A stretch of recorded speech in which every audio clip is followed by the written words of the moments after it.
امام مہدی کون ہیں اور کب دنیا میں آئیں گے، تفصیل سے بتا دیں۔ دیکھیں، ہمیں رسول اللہ صلی اللہ علیہ وسلم کی جو صحیح حدیث سے ملتا ہے وہ اتنی بات ملتی ہے کہ آپ صلی اللہ علیہ وسلم ہی کے نسب میں حضرت مہدی ہوں گے، ان کا نام آپ صلی اللہ علیہ وسلم کے نام جیسا ہوگا، قریش میں سے ہوں گے، اور جس دور میں آئیں گے وہ حضرت عیسیٰ علیہ السلام بھی انہی کے بعد فوراً نازل ہوں گے، اس دجال بھی اسی وقت ظاہر ہوگا۔ یہ تینوں چیزیں ایک ہی وقت پہ ہوں گی، دجال، حضرت عیسیٰ علیہ السلام اور حضرت مہدی۔ اور حضرت مہدی دمشق میں مسجد میں نماز کے لیے کھڑے ہوں گے کہ اچانک حضرت عیسیٰ علیہ السلام فرشتوں کے کندھوں پہ ہاتھ رکھ کے دمشق کے مینار پہ اتریں گے، پھر وہاں سے سیڑھیوں سے نیچے آئیں گے کیونکہ دارالاسباب میں داخل ہو چکے ہیں۔ حضرت مہدی ان سے کہیں گے کہ آپ نماز پڑھائیں، وہ انکار کریں گے۔ حضرت مہدی کی اقتداء میں حضرت عیسیٰ علیہ السلام نماز پڑھیں گے اور پھر دونوں کی اقتداء میں جہاد ہوگا۔ تو مجاہدین کے امام ہوں گے حضرت مہدی، اتنی بات ہمیں معلوم ہوتی ہے۔ چند باتیں اور ہیں روایات میں جو ملتی ہیں، یہ ہمیں ڈیٹ نہیں بتائی گئی ہے، سن نہیں بتایا گیا، سال نہیں بتایا گیا۔ اس بارے میں صدیوں سے لوگ پیش گوئیاں کر رہے ہیں کہ فلاں سن میں آئیں گے، فلاں سن میں آئیں گے، بڑے بڑے لوگوں نے پیش گوئیاں کی ہیں جو 100% غلط ثابت ہوئی ہیں۔ تو اب بھی لوگ پیش گوئیاں کر رہے ہیں کہ 2025 میں آئیں گے، کوئی کہہ رہا ہے 2030 میں آئیں گے۔ تو گورنمنٹ کی طرف سے کوئی پابندی نہیں ہے، کوئی بھی کچھ بھی کہہ سکتا ہے۔ نبی صلی اللہ علیہ وسلم نے اس کو مبہم رکھا ہے، صحابہ نے مبہم رکھا، نہ صحابہ نے نبی سے تاریخ پوچھی، نہ مہینہ پوچھا، اور نہ نبی نے بتایا۔ اور ایسی چیزوں میں اسلام اس کو مجمل ہی رکھتا ہے، کیونکہ وہ مہینہ آتا اور اس مہینے میں کوئی بھی اٹھ کے مہدی کا دعویٰ کر دیتا تو کنفیوژن پیدا ہو جاتی نا۔ اس لیے ہمیں اس پر مبہم ایمان ضروری ہے، مجمل ایمان ضروری ہے۔ مبہم تو نہیں کہیں گے، مجمل۔ مجمل کا مطلب تفصیل ہمیں معلوم نہیں ہے، بس ہمیں پتہ ہے کہ ایک وقت آنے والا ہے قرب قیامت میں کہ حدیث میں آتا ہے خراسان سے ایک لشکر اٹھے گا اور اللہ اس کو فتح عطا فرمائیں گے۔ حدیث میں آتا ہے کہ مجاہدین لڑیں گے اور اتنی بڑی جنگ ہوگی کہ آپ صلی اللہ علیہ وسلم نے فرمایا کہ 1/3 مجاہدین اس میں جو لڑنے والے ہوں گے وہ شہید ہو جائیں گے، جو اس وقت کے سب سے افضل ترین شہداء ہوں گے، اور 1/3 مجاہدین وہ ہوں گے جو لڑائی کی شدت اور سختی کی وجہ سے میدان چھوڑ کے بھاگ جائیں گے۔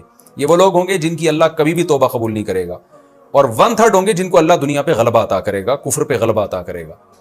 تو یہ اس وقت پھر حضرت مہدی کی قیادت میں جہاد ہوگا اور پوری دنیا میں امن قائم ہو جائے گا۔ حضرت عیسیٰ ابن مریم بھی اسی وقت نازل ہوں گے، دجال کو قتل کریں گے، اور ایک اور دفعہ، یعنی ایک دفعہ تو اسلام دنیا میں غالب آ چکا ہے، تو ایک اور دفعہ اسلام حضرت مہدی حضرت عیسیٰ ابن مریم کے ذریعے پوری دنیا میں غالب آ جائے گا، اور ہر طرف خیر ہی خیر ہوگی، جزیے کا نظام ختم ہو جائے گا، اور اللہ تعالیٰ اپنی برکتوں کو کھول دے گا، آسمان کی برکتیں، خوب بارشیں برسیں گی۔